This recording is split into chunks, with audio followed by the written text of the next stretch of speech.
You look lost. It's a nice day. It's warm and it's a nice day. It's supposed to be nicer tomorrow. Evening. At least it's. I know. A little bit.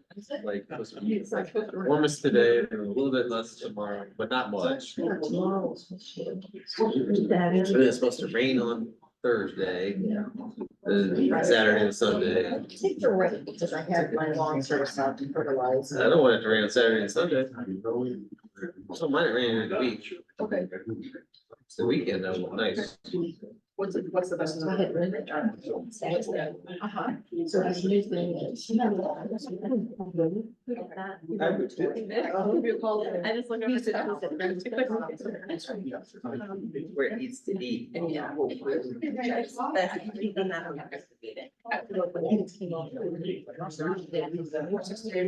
Officially a bet in the one.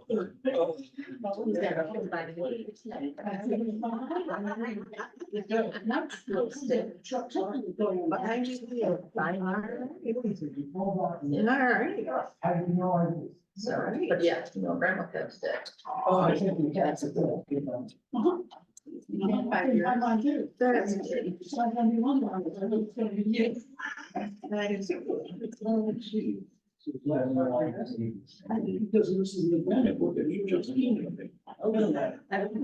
Yeah. Something you're the old man. No.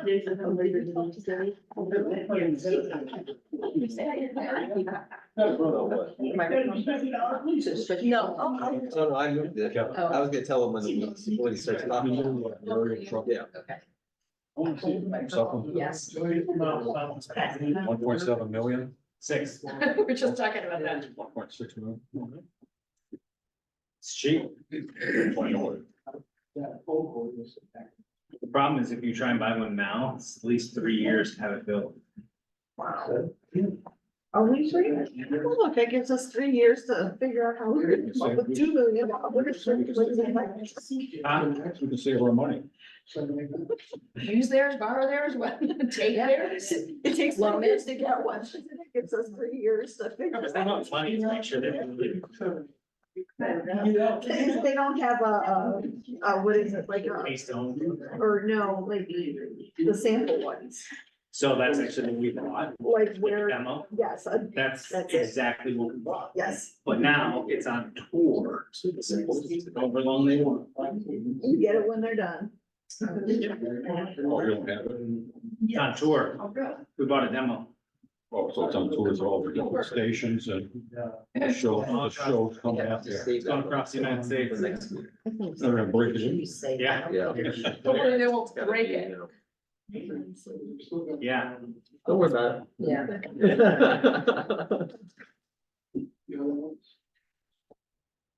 Okay. Am I gonna be happy or crazy? It doesn't affect you. Oh, yeah. It doesn't affect you.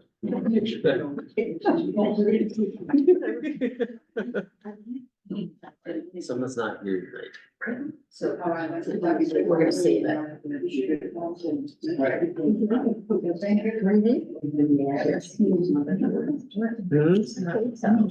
You're not supposed to talk to her. Did I not tell you that? Yeah, told me that, but doesn't matter to me. Do I need to move you next to Bittner? Over by the server there where you can't hear anyway, but you know, you can't hear half the time anyway, so. Forever. Uh-huh. Wait, let me pull my count down. For his beach You vacation. could go sooner if you wanted. It's his beach. I don't know, something about one girl. on the beach. I don't see you at a beach. No, I think. Driving his way out to the beach. There's a beach right there. I'm gonna go.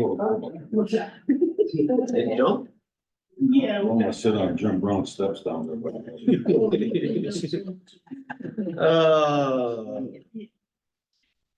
Company that don't care is a thing down there. How's that Miata coming? It's all McDonald care. Let's get closer. I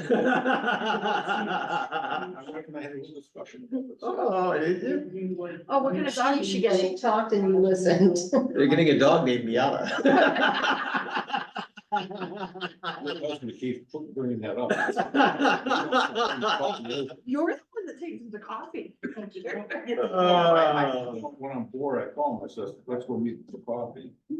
You can tell Rob, And we- send Joe. And we've been there like 3 times a week now. Hey, get y'all out of the house. And it's just behind him. Just retired. Oh, look, that's what I wanted to keep. I hear one of the front row's been joining me too. You should have been there when it's like by the wall, you're about to say something like, whoa, wait a minute.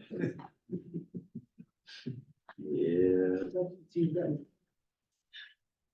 If you do one of these. He just, I come out and say what my mouth says. I don't go, I don't. Make it politically tiptoe correct. around. I don't- Politically correct. Yeah.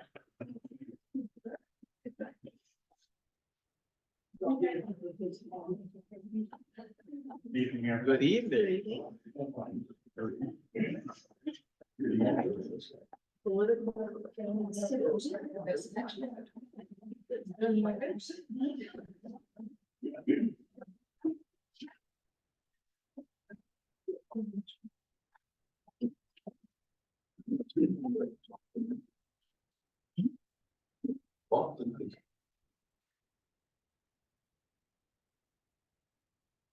All right, call this meeting to order. I pledge allegiance.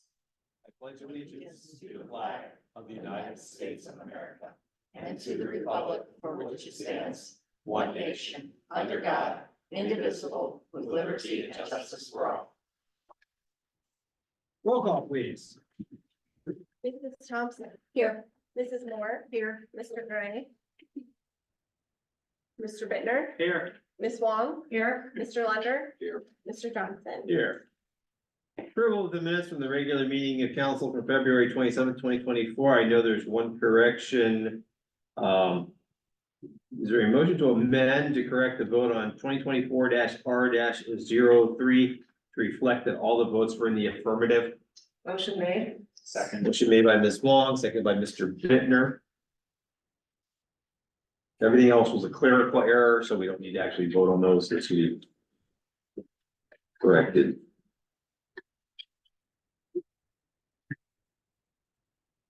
Roll call on the vote to amend. Mrs. Thompson. Aye. Mrs. Moore. Aye. Mr. Gray.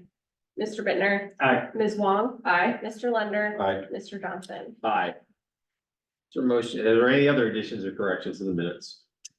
Motion to pass as amended.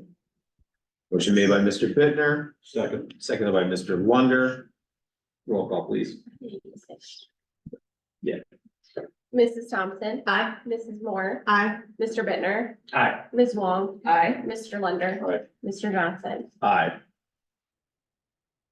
Correspondence. Clerk, do we have any correspondence this evening? No. Does any member of council have correspondence this evening?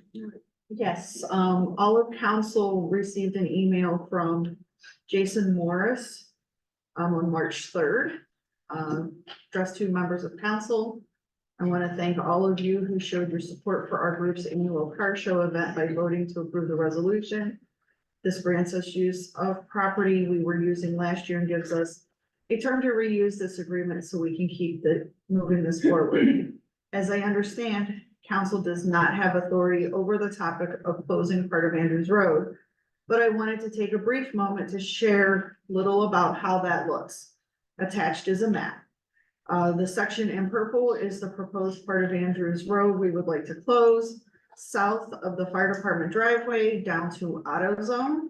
It shows business properties we hope to get support from, as it would be a terrific way to grow the even and give many of those businesses an opportunity to leverage all the people around. As a side note, the property in red between Miami and Southland, we would like to get permission to use as well. If anyone has influence to help with getting that permission, it is appreciated. We believe closing that section of Andrews offers a lot of possibilities to help safely connect those areas of the city. I currently have another email to our fire and police chiefs, as well as the mayor, to see if we can sit down and discuss some options regarding Andrews Road. It is our hope that we can collaborate to form a plan that helps our event, our businesses, continues to draw positive attention to MOL, and ensures that our first responders can still perform their actions quickly and safely. Even though this is outside council's authority, it is our hope that all of you see this benefit and help support the idea as long as public safety can still be upheld. Thank you for your time, Jason Morris. Is there any other correspondence this evening? Hearing none, we'll move on to administration, department head reports. If you guys can please use the microphone, pretend like it's karaoke night so that everybody can hear you and it's recorded. Mayor and Safety Director, Mr. Eva, good evening. Good evening, Mr. Johnson, members of council, the public here this evening. I'm going to start off with the fire department report for February. For the month of February, there were 102 calls for service, 25 fire service calls, 77 EMS calls, rescue calls. Of the 77 calls, there were 10 calls for invalid assist. There were no calls for an overdose requiring Narcan. The department training in February, EMS drills were presented by UH Lake Health. The topic was administration of LM-Epi for the EMT. Department shift drills for the month of February. EMS was documentation. Fire was search and rescue. Hands-on job performance requirements, generators, and scene lighting. Other department activity, there was suppression testing at Giant Eagle along with the alarm system inspection. And Chipotle, the plan was reviewed and approved. On March 4th, I attended the annual Lake County Health District meeting to approve their 2025 budget. Good news for us. Fortunately, the budget includes no fee increases for our state. We are beginning to work the parcel ID file that we received from the Lake County Auditor's Office. The intent of that is to reconcile our list of rental properties to the city's parcels, which are non-owner occupied. That concludes my report. Thank you. Administrative Director, Ms. Martin, good evening. I'm still working on completing the year-end filing for the Ohio Auditor of State. An additional audit came my way regarding the 2022 census. Fire and police was also requested by the state of Ohio Auditor. I'm giving you guys a summary of the RFPs for the comprehensive plan that was put together and sent out to council.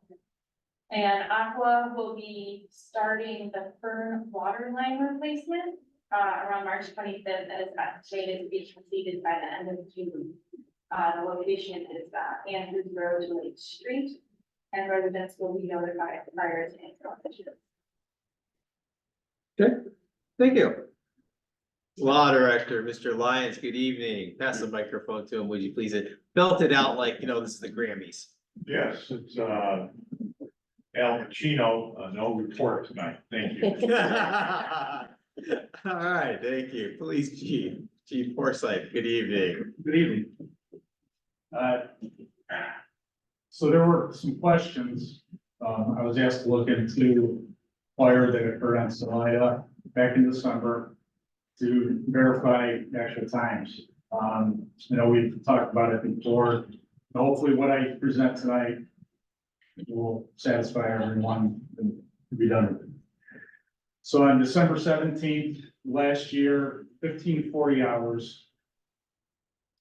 The dispatcher that was working received a call, possible smoke at the top of a house. The caller wished to remain anonymous and didn't know the address. The caller said it was across from 7461 Salida, and it looked like it was coming from a vent. Dispatch phoned out the fire department for possible smoke coming from a vent. Didn't know the address, so she used 7460 as a reference. At 1542, Central Communications received a 911 hang-up. They called back the number. When they call the number back, they don't use the 911 phone to call back. They use a regular landline. They made contact with the person that called. There was a lag time. It took about a minute, 20 seconds to actually get the address out of the caller. Central transferred the number to Mentor in the Lake. When they transfer from a landline, it comes to our landline. It's not gonna come in 911.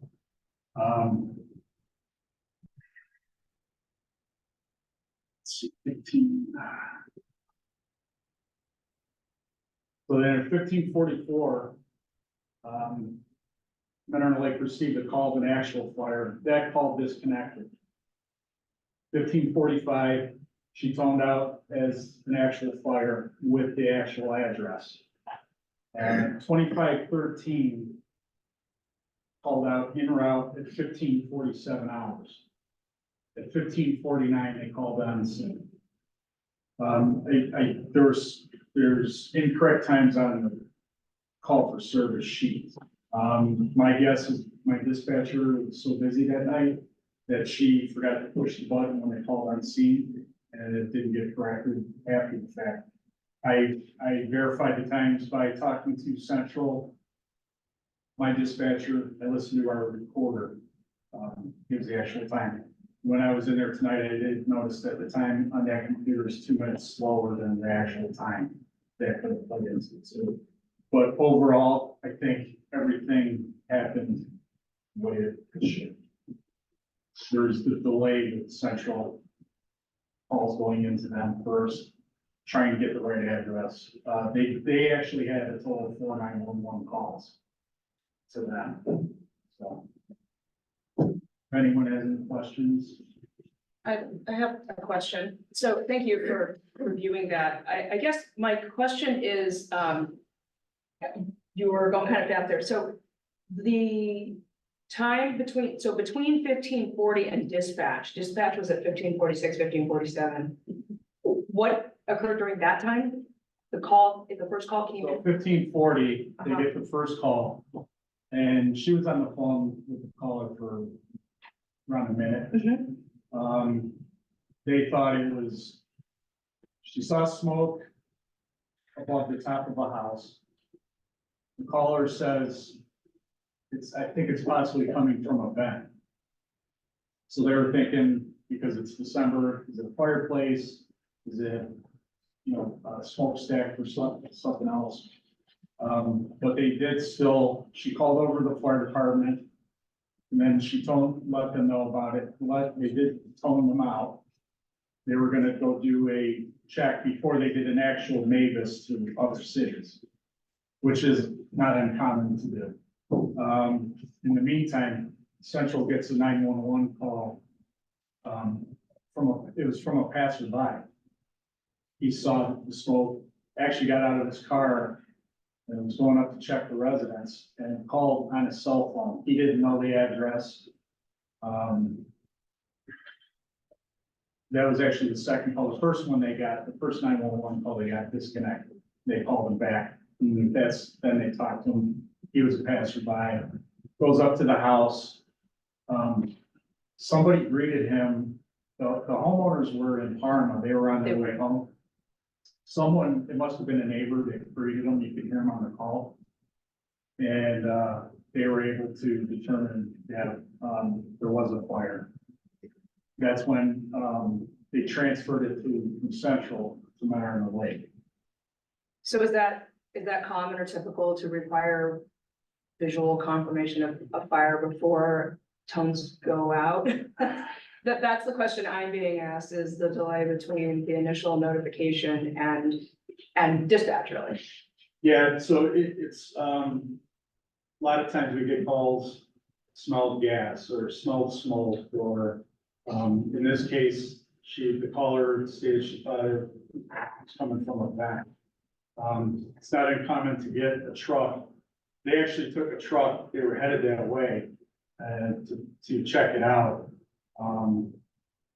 And then that's when it came in, it's an actual fire. In the meantime, they were trying to get a hold of somebody at that residence. Because they finally got 7464. So that's not uncommon.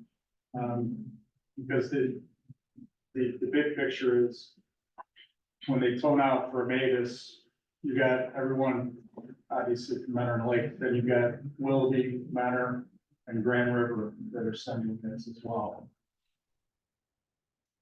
And in this case, it was in the kitchen. They got on scene within 2 minutes and it didn't spread anywhere outside of that kitchen. So they were able to contain it. So what could a resident do, or what could someone do to differently to have that not happen next time, to really, Well, you know, what are the important details then? the only thing I could say, my first thought on that question is to make sure all the residents know that if you call from your cell phone, it's gonna go to central communications first. In this case, the first call was a passerby. He wasn't even a neighbor. So there's gonna be that delay. We just don't, and it's not just because Menor Lake, it's every agency in the county. If somebody calls from a cell phone, it's gonna go to central first. That's why central gets money from the state, because they receive all the cell phone calls from 911. And then secondly, what can we do, since there seem to be a lot of errors or timestamp errors on the communications record?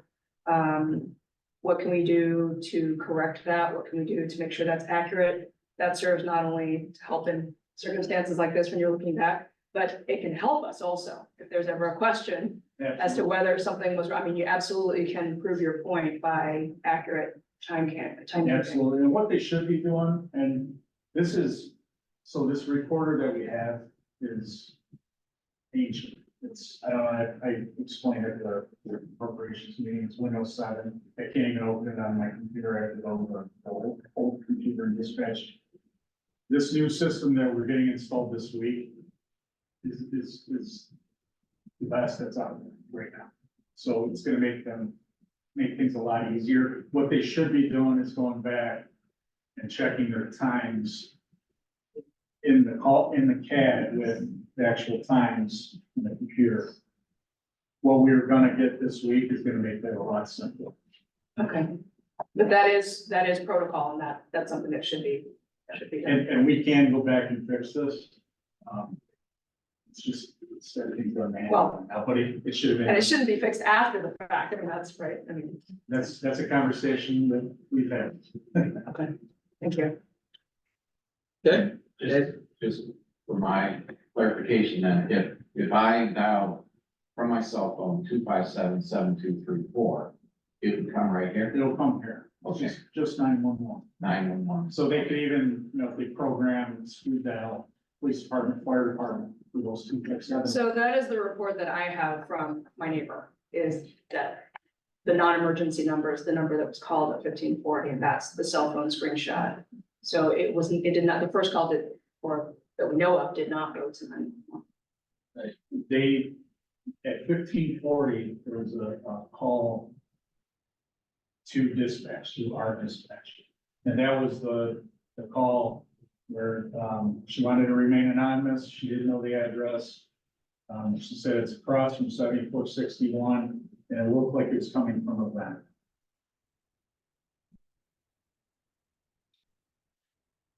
And just, in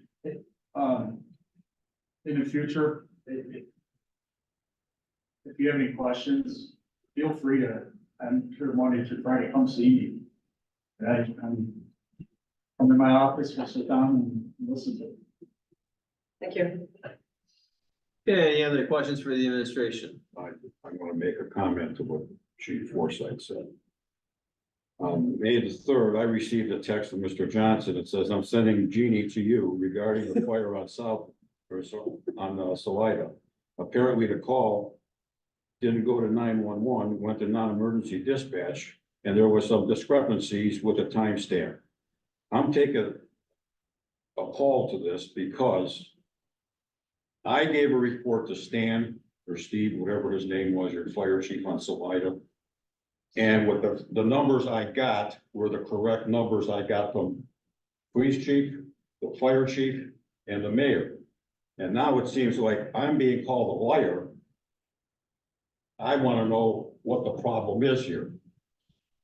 Why wasn't I notified of this?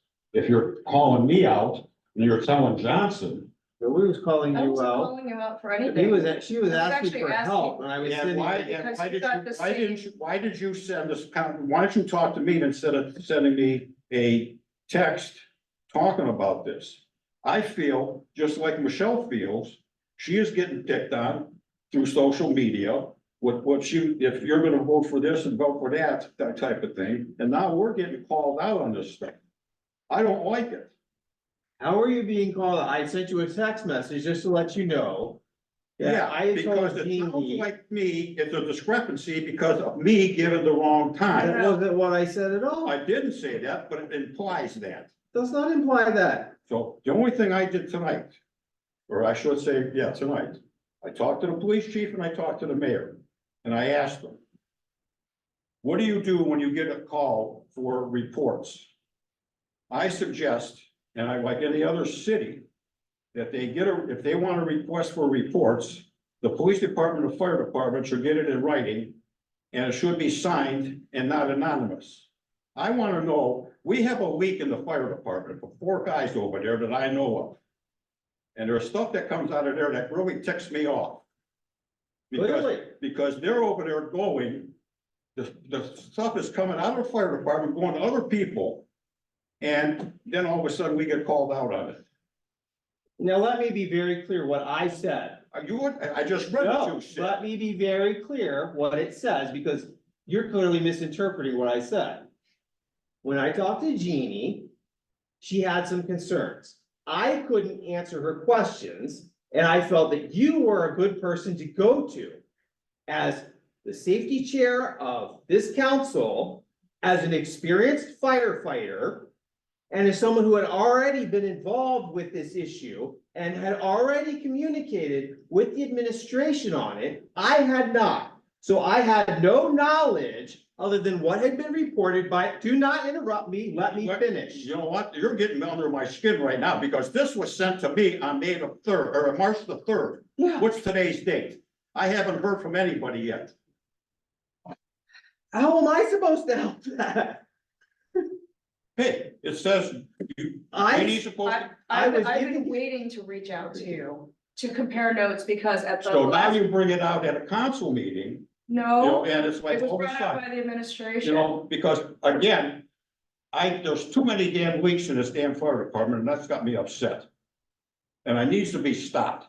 Well, how is that my fault? I'm not blaming you. You're blaming me for my text. I'm talking to administration of where false information, I believe, is coming out. This damn fire should have been put to bed in December.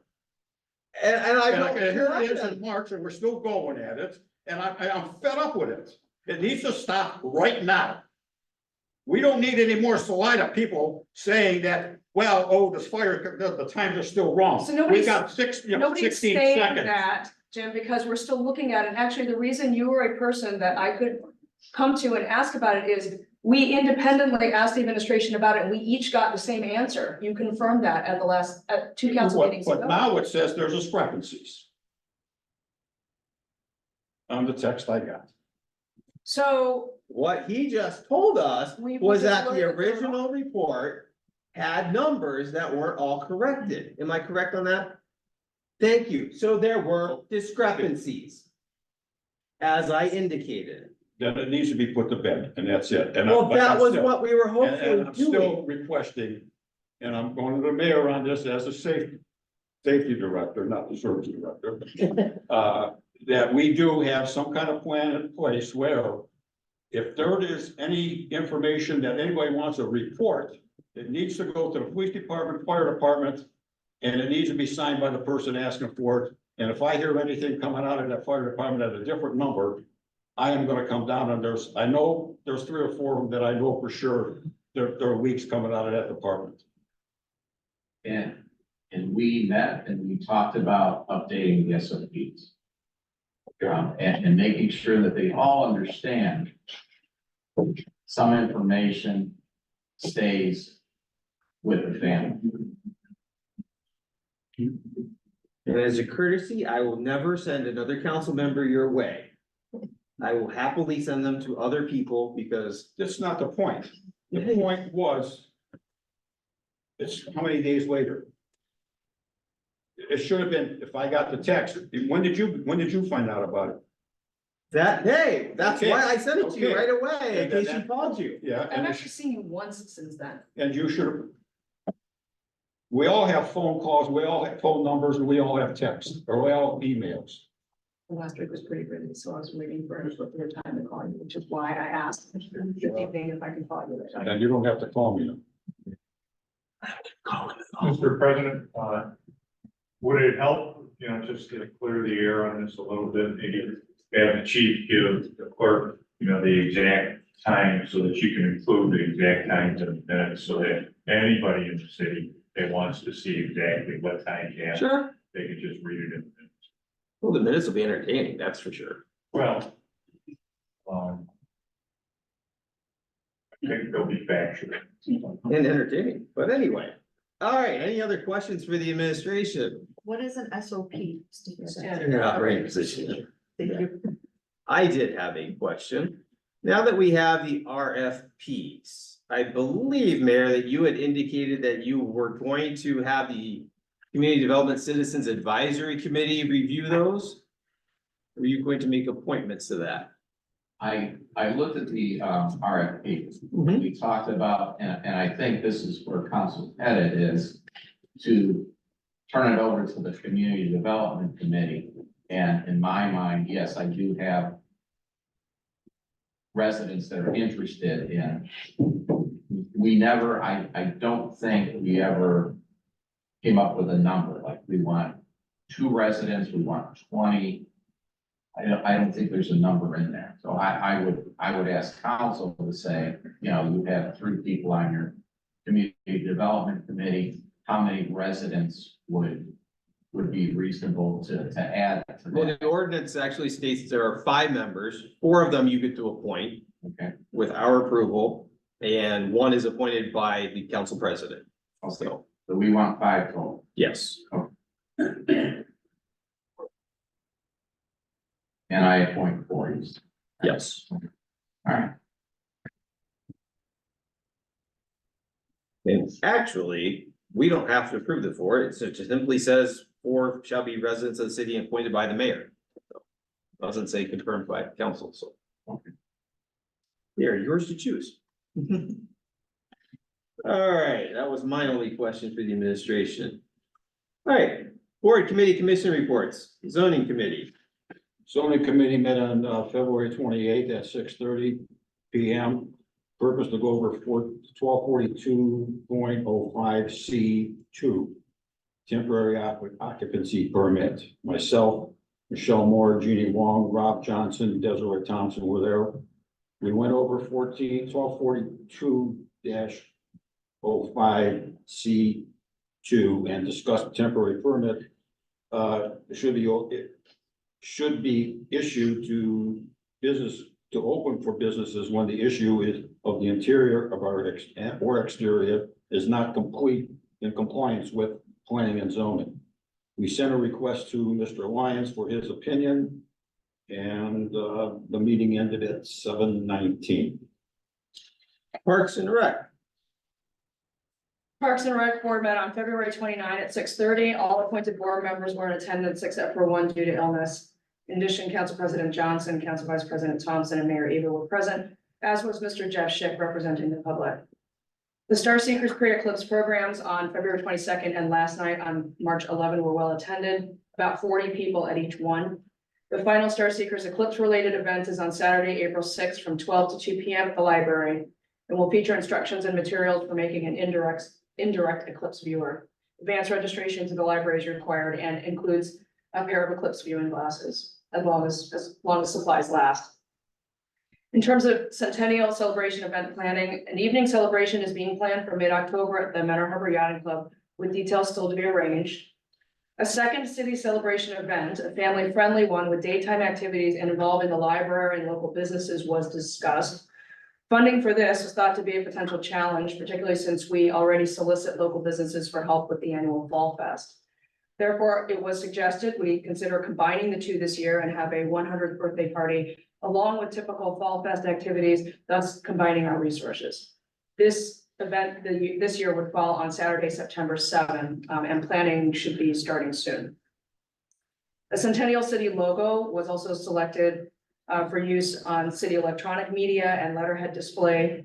Work has begun by various members of the group on having t-shirts printed with the logo. The idea is that these would be available for sale at a price that mostly covers costs. Any modest proceeds would go to support future Parks and Rec activities for city residents. The next meeting of the Parks and Rec Board will be on Thursday, March 28 at 6:30 p.m. Good. Community Development Committee, since Mr. Gray isn't here tonight, we'll wait for his report at the next meeting. Any other board, committee, or commission reports this evening? Hearing none, we'll move on to open the public to speak. If you'd like to speak, please come to the lectern and state your name and address for the record.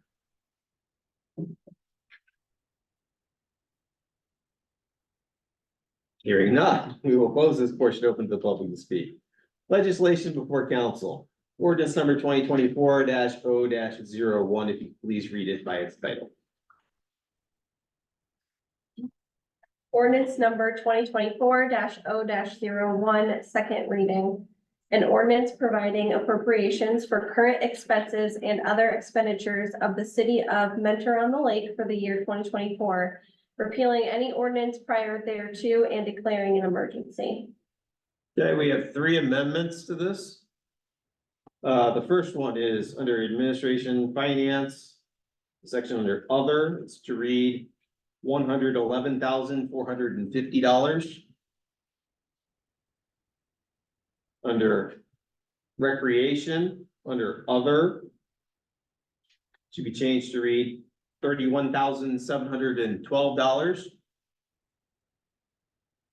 The third one is under section under 221, the fire department for the vehicles, adding $10,000 to that to read $147,950.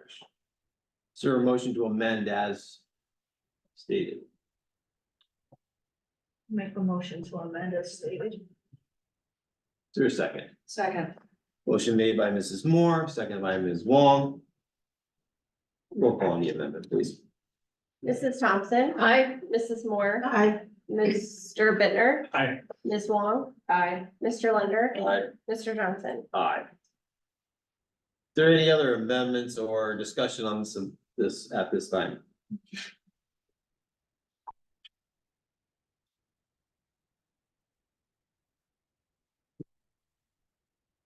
Hearing none, this will go on to third reading. We will now move on to ordinance number 2024-0-02. You please read it by its title. Ordinance number 2024-0-02, second reading. An ordinance providing for the compensation of elected and appointed salaried and hourly employees of the city on Mentor-on-the-Lake, repealing any and all other ordinances and parts thereof which may be inconsistent herewith or which may be redundant hereto, and declaring an emergency. Is there any discussion on this? Go ahead. Go ahead. I just wanted to thank you, Jacqueline, for sending the information Michelle requested about who our current employees are, how much, and what the update is over 2023. This is very helpful for bringing all this into context. I just have some questions about some of the positions, particularly in the service department. Are all of these positions currently filled? Our housing inspector, part-time custodian, secretary, service coordinator, I know we don't, service director. No, those are not all. Have they been filled recently? Are they positions that we're sort of keeping around, or can? We could consolidate, but yeah, custodian that, we haven't had a custodian on.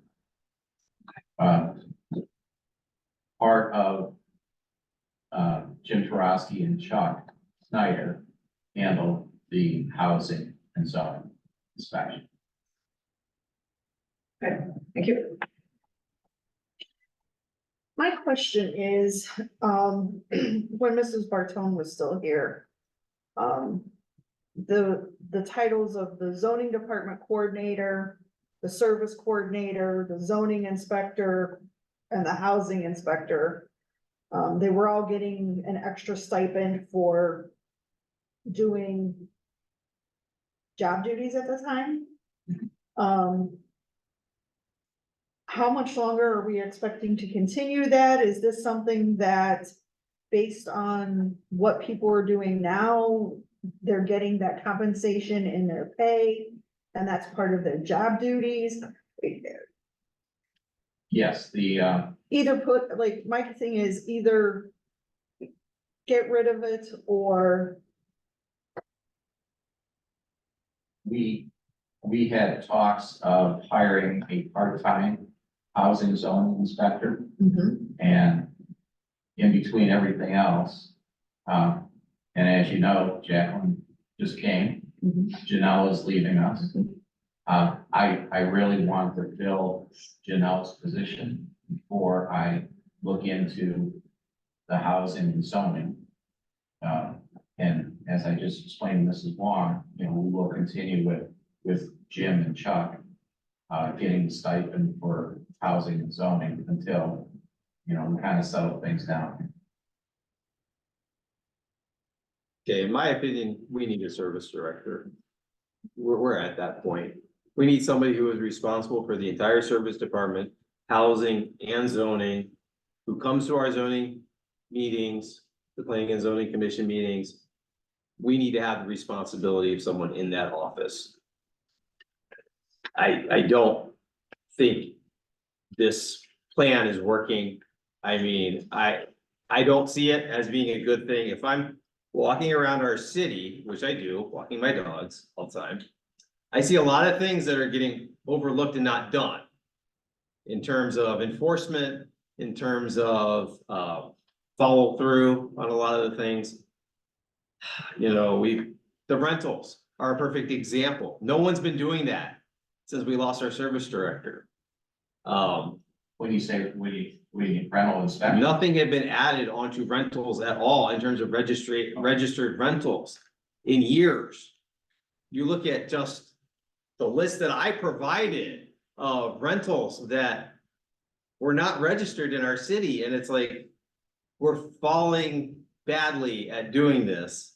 And I don't feel confident.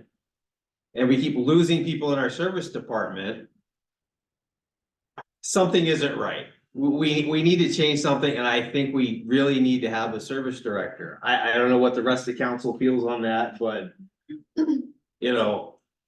people have certain skill sets, and the people we have in our service department are great. They're great at plowing our roads, they're great at patching our roads, they're great at doing a lot of things, but managing the service department, I don't believe is one of their skill sets.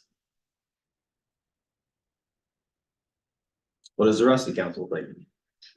It's very challenging. I mean, some of the duties may be broken up and may be taken care of by others, for a stipend or not, to cover the workload, but it presents additional challenges the longer you go with peers being asked to manage themselves. So in that respect, I think it is important to have a designated manager who has that authority and responsibility over everyone. If it's been vacant that long, it really should be a priority. my biggest concern is I've had people reach out and ask like questions about zoning and housing and things like that, and who do they go to? And then I look and I'm like, well, according to the list, Chuck is the zoning person, and when Corey was here, Corey was the housing person, so I would send them respectively to that person. And then we're hearing, well, no, they're not the people that are getting the information, and they're not the people getting back, it's going to another person and they're handling it. Like, if I'm told this person is our zoning person and I send somebody to them to get a question answered, I would hope that they would get that answer from them. I just feel like we don't know who to send people to when they do ask us, who do I go to for this question? And as a council person, I feel like I should be able to have confidence in saying, if I tell a resident, call City Hall and ask to talk to this person because that's the person you need to talk to about this issue, they're getting to the right person and they're getting the right answers.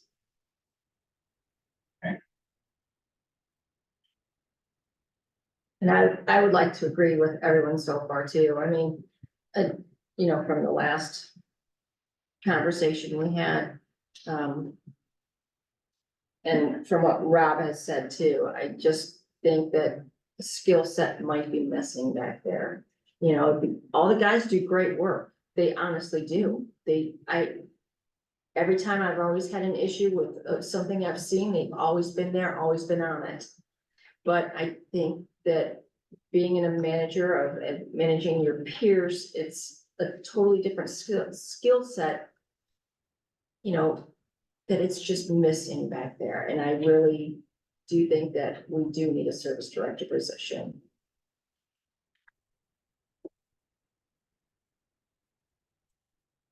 I'm gonna echo, we're looking at adding more things to this department with the regulation of ARVs. I mean, if we're not able to control what we have now, it's time to look at it.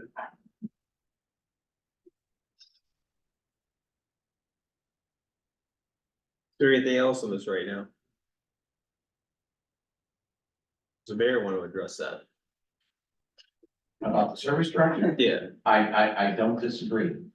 I've had thoughts about it, but then, I will work on it. Okay? okay, thank you. This will go on to third reading if there's nothing else on this for tonight. Okay, we'll go on to third reading. Is there any old business tonight? Is there any new business tonight? Do you have anything? Any new business, anybody? Okay, we'll move on to open to the public to speak. If you'd like to speak, please come to the lectern and state your name and address for the record.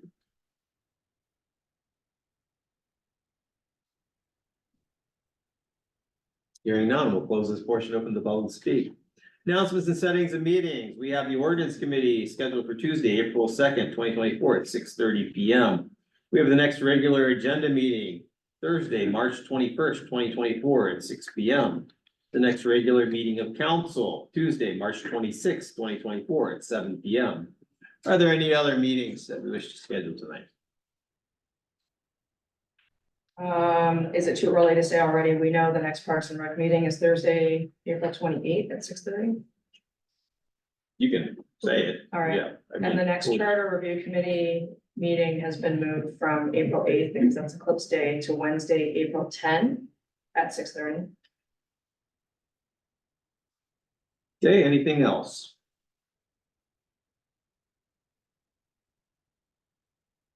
Hearing none. Is there anything else? Motion made by Ms. Wong. Is there a second? Second by Mr. Bittner for adjournment. Roll call, please. Mrs. Thompson. Aye. Mrs. Moore. Aye. Mr. Bittner. Aye. Ms. Wong. Aye. Mr. Linder. Mr. Johnson. Aye. This meeting is adjourned.